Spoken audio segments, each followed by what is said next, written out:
There are far more important things to focus on if you want to get better at CSGO, but changing the graphics settings can give you a slight edge. In this video I'll be covering the pros and cons of various settings, though to cut a long story short, the optimal settings depend on which map you're playing. There isn't a magic formula to get the best results every time. It requires tweaking. On to the graphical settings. I'll be starting out with everything on full. I'm going to assume that you can run this game decently on highest everything. You should be getting at least 60 FPS at all times or your aim will suffer. Type net_graph1 into the console to see what sort of frame rate you're getting. It's better to test this online against real people than against bots, as bots will only sap your frame rate in single player mode. If you can't get 60 FPS, buy a better PC, as this alone will improve your performance more than any of the tweaks mentioned in this video. Remove motion blur. It only gets in the way of seeing things when the action gets going. Now disable vertical sync. This renders frames in advance, which pretty much means it keeps the action hostage for a split second before showing you it. We don't want that. Disable it completely. Next, remove FXAA. This is a post-processing effect, which pretty much means that it gets what's there and blurs it. That's not a good thing, though if you really can't stand the sight of aliasing, it's a cheap way to remove it without losing too many frames per second. The next thing to go is the shading. This is a real shame since it's what gives CSGO its graphical sheen compared with CSS, but it adds distracting water reflections and a horrible smeary mess over the screen, all of which is disgusting.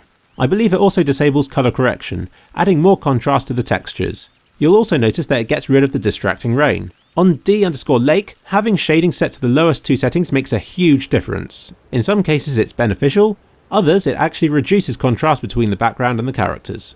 Anisotropic filtering is something I love. People insist on the highest texture detail possible, and this setting ensures that the textures are all clear. Without it, if viewed from any angle like this, the textures lose their quality even if their texture quality is set to highest. However, this high detail adds clutter to the screen and more harsh edges to the details, so setting this to bilinear will give distant scenery a flatter, muddier appearance that will make objects standing on it stand out even more.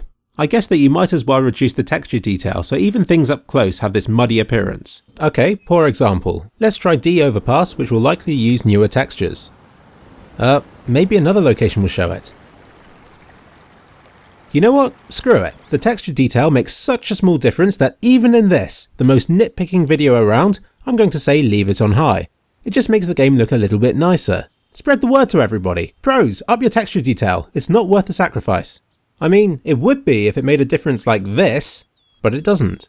Out of curiosity, I loaded up Counter-Strike Source, and yes, it does make a big difference on there, but not on CSGO. If anybody could find any meaningful examples where lower texture detail could possibly give anybody an advantage, do let me know with screenshot proof and I'll eat my proverbial hat. I don't have any real ones, and I don't play Team Fortress 2.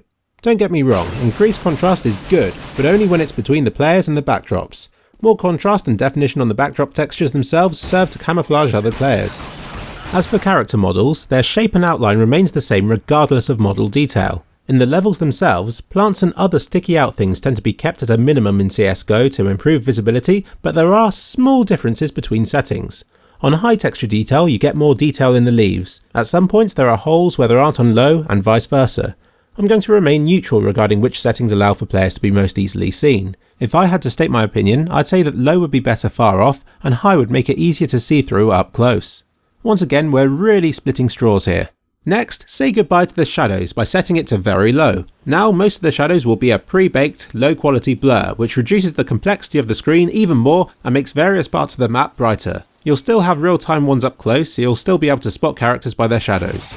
Very low and low have the same distance on the real-time shadows, but low adds shadows to more models and ups the quality a bit. Medium increases the distance that shadows are visible from, and high does it even more so. At lower settings, it makes the transition between near and distant shadows more obvious, which can distract you in game, as it did for me here. However, practicing the maps with low settings will help you to overcome these problems. You'll retain the benefits of increased contrast between models and the backgrounds. Anti-aliasing is a difficult one for me. It enables a more accurate representation of a single pixel, which is almost like playing the game at a higher resolution than it actually is. I'm going to remain neutral with this setting, as enabling it is almost like having a more equal mode. Sometimes it's better, other times it might be worse, so effectively it cancels it out. Enabling it also reduces the distracting shimmer that high contrast models can have, which may prove to be less distracting. I play with it enabled and would go as far as to recommend super sample anti-aliasing if your computer can run it, as this smooths out fences and other sprite-based items as well as the edges of models. I don't know if this setting is available in-game. I enable it through my NVIDIA control panel, but find that anti-aliasing also has to be enabled in CSGO for it to take effect. AMD users may have to do the same. Intel GPU users should buy a dedicated graphics card. Don't confuse anti-aliasing with FXAA, which is only a post-processing effect. Effect detail was a bit of a revelation for me. I figured that it would alter the distance and detail of particles, gunshots, blood, smoke and explosions, but I could find literally no difference between the detail settings. In NVIDIA's GeForce Experience, it shows the effect detail as determining the amount of dust. I'd wager that at some point it did make a difference, but was altered in a bid to make this game more fair for everybody. The game seems geared up towards making the graphics matter as little as possible. I'd say to either leave the effects on high as a psychological feel-good, or to set it to low and to feel like a real hardcore pro. Something that can make a tangible difference is to increase the contrast and/or brightness using your graphics card's options menu. The optimal setting depends on your monitor, type of GPU you have and your game's settings. Upping the contrast really brings out detail in previously murky areas, as you'll see in this comparison shot here. Upping the vibrancy of the colours makes everything stand out a lot better as well, which is essential for picking out enemies when they're standing in front of a similarly coloured wall. These windows on Lake may ultimately go the same way as the ones on Nuke, where a patch literally rendered them more transparent, but until then, the settings don't make much of a difference. Upping the contrast enough may help, but will hinder the rest of the level for you. I wouldn't bother.